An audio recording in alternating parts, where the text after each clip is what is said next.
we're gonna be going over how to properly play with 2 mallets and also how to properly hold / play with 4 mallets. So when you have 2 mallets, you want to hold them a little bit closer to the end of the mallet. And when you like your stroke, you'll want to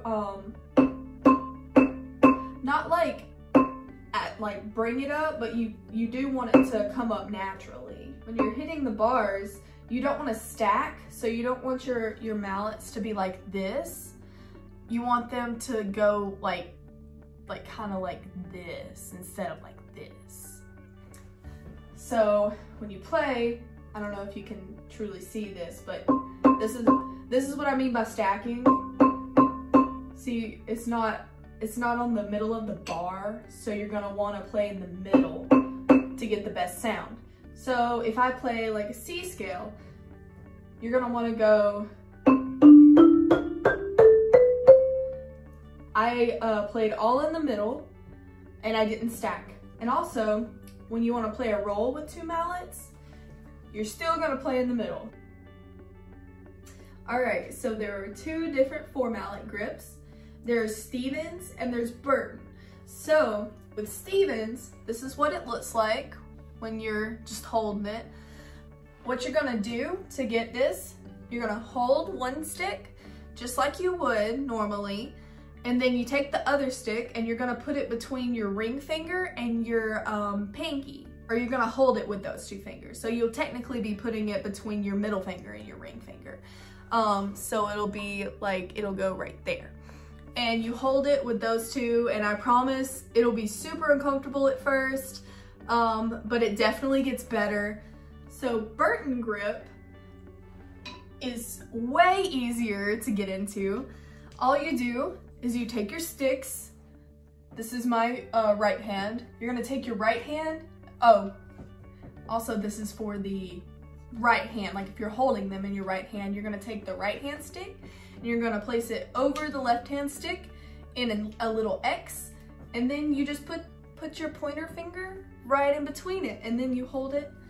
You just hold it like that, basically like you're holding the 1 mallet. You just stuck this one in there, and it's a lot of people like this one a lot better because it's way easier to get a hold of if you're a beginner.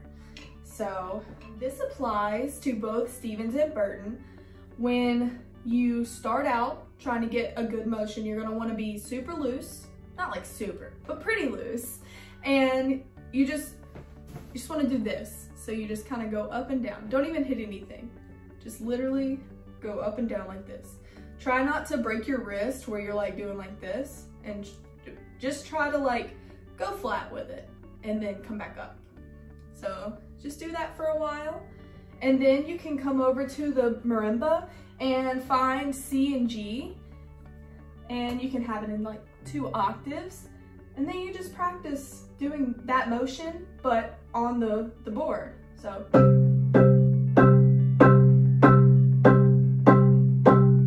Just like that. So that was in Burton grip.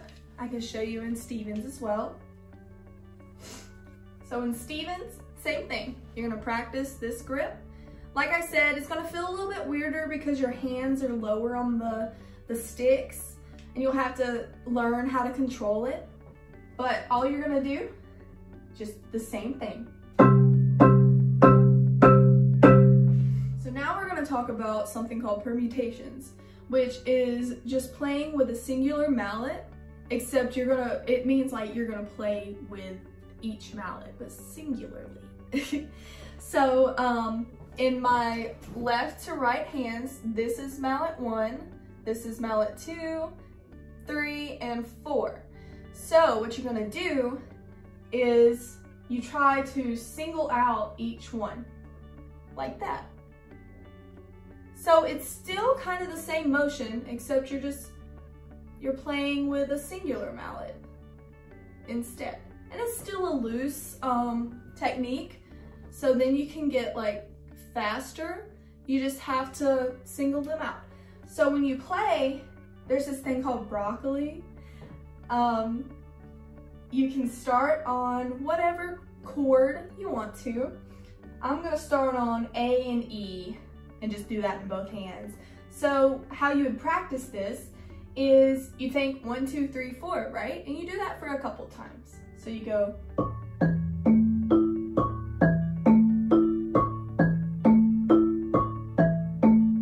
And it'll feel weird. All of it's gonna feel weird at first. But then what you'll do is you think 2, 3, 4, 1, and that's gonna get you way better at different permutations. So that would sound like. And also notice how I'm coming back up to this position every time to get the best sound and get the most, you know, oomph out of the instrument. So you can do that through all the permutations. So 1, 2, 3, 4, 2, 3, 4, 1, 3, 4, 1, 2, 4, 1, 2, 3, and then you can go back. And there's a lot more, but those are like the most simple basic ones. And you can also go back from 4 and do the same patterns. So a good way to practice like not moving both, trying to, because you see how like if you don't have control, this one's going all over the place. A good way to practice that is to like barely hold this one, like don't actually like hold it, but like just kind of like hold it there, like an egg, just kind of hold it in the air. And so it can still rotate a little bit, but where it's not gonna just like fly all over the place. So just kind of like cup it and then practice rotating your wrist so you can get that good, you know. You can do that with each hand. You can do it with this one as well. And actually, whenever you're doing the outside mallets, you can practice like hitting your arm so you know you're getting a good, you know, rebound out of that. My last bit of advice is to just watch people play. Like, look up professionals and see how they like move and try to replicate that. That was what best helped me. And also just have fun. Like, you're learning, you're gonna do great.